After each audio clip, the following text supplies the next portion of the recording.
this time, this is the time when we will ask people, some of you, if you choose to come up and say some words of remembrance about Michael, and his lovely wife Carol is going to start us.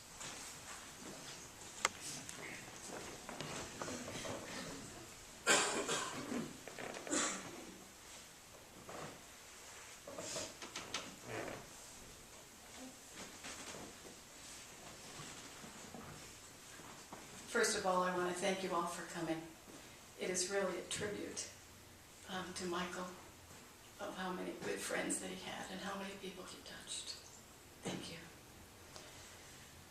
Michael and I first met at the airport when he was a passenger service agent, and I was a flight attendant. A former Seattle roommate, Gail Harrison, called and said, "Ken and I are coming down to San Francisco. Grab a date. We'll go to dinner." At the time, I was experiencing a 2-year lull.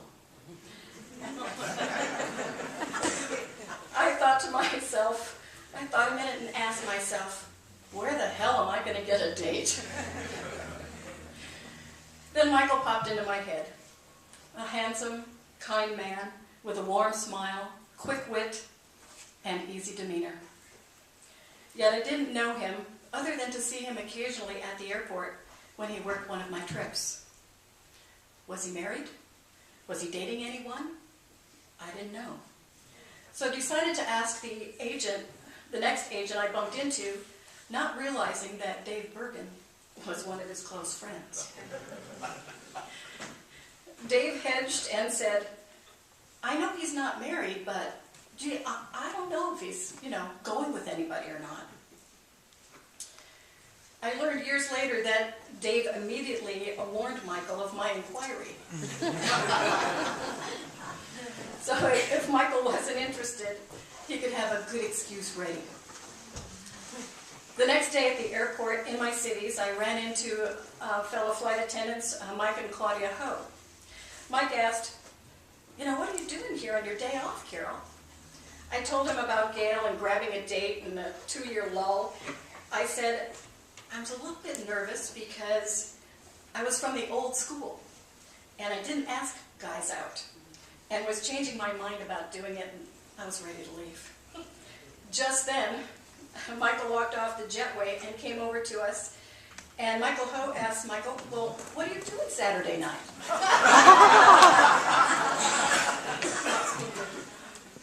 Michael replied, "Oh, nothing." Michael Ho looked at me and said, "Well, there you go, Carol." And walked off.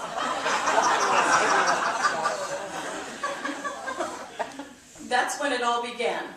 Well, sort of. We went to dinner February 9th, 1977. We all had a wonderful time, so I thought. And then I didn't hear from him for 2 months. When he finally called, I said, "Gee, I thought you didn't have a good time or you had died."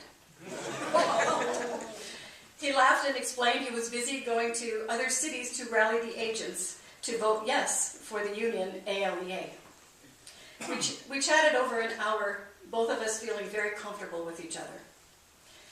Then another full month went by and he stopped by my real estate office. We went for a spin, looking at lots in Emerald Hills in his TR3. He loved that little car. That was early May. Then another lull. June, I asked him to play host for a party I was throwing for a realtor that was going into the Peace Corps. I didn't realize how lucky I was.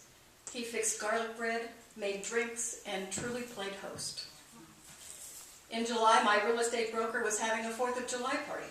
He was having a barbecue, and I invited him to join me. He did. That evening when he dropped me off at my doorstep, I said, "I have a great time when we go out." I said, "I think you do too, but I'm not sure because you haven't said. All I know is I just can't ask you out anymore." So if you want to see me, you're going to have to give me a call. So 3 days later, I left on vacation, and I didn't come back until August 1st.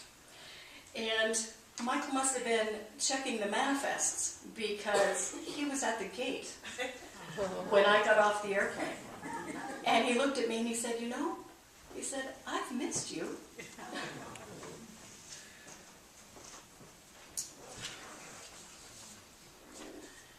marked August 1st, 1977, as being the official start of our relationship. Altogether, we had 34 years together. Many of you were there to celebrate our wedding on January 12th, 1986. Family is very important to Michael. He was always loving, caring, and kind to me, his wife of 25 years, my family who loved and cherished him and adopted him as their own, and of course, his own mother, Viola. The first time I introduced Michael to my family was Thanksgiving in 1977 in Wisconsin. Michael had a fabulous sense of humor, with a comic sense of timing and an ability to put on different accents. After the meal was done, we sat around the table and Michael told jokes, one right after the other, for 2 hours. My family instantly adored him, as everyone did who met him. Afterwards, he was concerned they might be offended by some of them. He was quickly reassured that wasn't the case. He was always thinking of others' feelings. Many times I'd joke, if my family had to choose between him or me, they'd choose him. Luckily, they didn't have to make that choice. He had a passion for photography, which started, I assume, as he traveled the globe to faraway places on United Airlines Nickel. In his younger years, he loved to travel worldwide. Later on, he was content to stay in the Bay Area, especially on the peninsula. He was a professional photographer and took pictures for Prestige from San Francisco to San Jose. On his workbench this past week, I found a check there from Prestige for only $36. So it was definitely for the love, not the pay. Michael loved the action shots. He would complain when he had to do a water ballet shoot.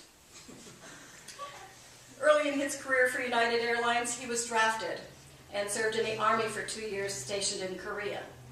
And that was such a lovely service, that the military. I didn't realize they did that. I really appreciated that. Anyways, I'm so grateful to Michael's mother, Viola, for keeping him out of harm's way. She hounded the ombudsman until she got her way and kept Michael out of the Vietnam conflict. So thank you, Viola. Thank you. Michael was a historian. He loved to read about history. He loved to read about everything. He used to tell me that as a kid he would take the maximum number of books out of the library, 12 per week. Read them and go back again each week for more. So over the summer, he read over 144 books. He must have run out of books to read because during the week and started in on the dictionary. When I didn't know the meaning of a word, there was no need to grab the dictionary if Michael was around. All I had to do was ask him, and a textbook definition would easily roll off his tongue. That was so amazing to me.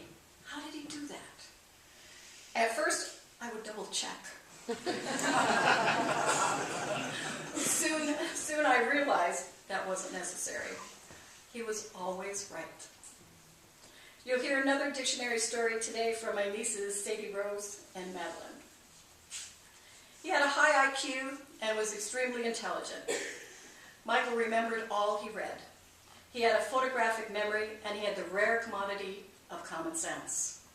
The photographic memory came to the dismay of some of his supervisors at UAL, who would instruct him to do something, and he would say, "You can't do that."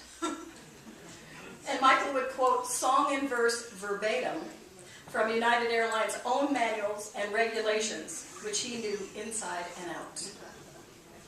The smart supervisors would just shake their heads and walk away. The not-so-smart ones would argue with him. They always lost. Once when Michael worked in Lost and Found, he had left his Swiss Army knife at work. He called into work, the supervisor found where he'd left it and secured it for him. He was off the next few days. When he got back to work, the knife was nowhere to be found. After a discussion, I believe it was with Lee Simmons, the response was just a shrug of the shoulders. Michael wanted his knife replaced, so he dug in, did some research, or maybe what was he heard on Judge Wapner, because I was watching him at the time.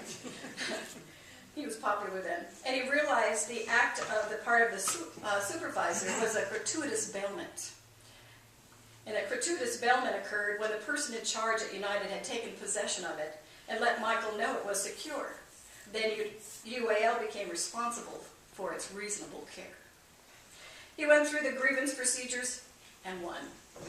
They wrote him a check for $46. They were no match for his intelligence, his logic, and the facts. He had a dry sense of humor, an amazing memory for jokes. He was very intelligent. He listened more than he talked, only speaking when he had something relevant to say. He could converse with anyone, young, old, brilliant, or challenged. He prepared taxes for the last 20 years or so, and that came out of my having had a problem. We had gone to this gentleman in the city who had been highly recommended, and he was very creative. And he would say things like, we had a lot of heavy winds this past winter, and those rainstorms. Did you lose any trees? And after a while, we learned to just nod our heads when he asked the questions. But what had happened was I had gotten audited, and I'd call up Clay and I'd said to Clay, I got this notice from the IRS. And he'd say, oh, just send it in. So I did. Then another one would come, he'd say, just send it in.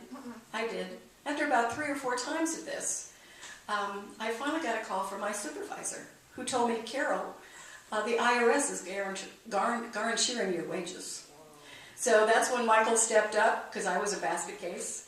And he stepped in, he learned all about the resolution, department of the IRS, and got me squared away. But that's what started his interest in taxes. Unfortunately, though, or of course, ours are still 2 years behind right now. So now I need somebody else to step up and fight the IRS for me.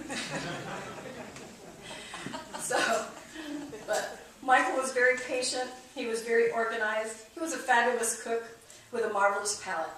He could taste a sauce and tell you what was in it. He was generous. I would say, oh, there's so-and-so's funeral or other event, and Michael would gladly barbecue a turkey in the Weber, then take time to meticulously carve it, garnish it with parsley or oranges if they were in season. And it was always a treat for everyone. He was also generous with his time and his expertise. Michael gladly gave of the knowledge he gathered over the years, but would never give advice unsolicited. Everyone loved Michael, which is evident by all of you attending today. The neighborhood kids loved him too, and you may hear more stories about that later.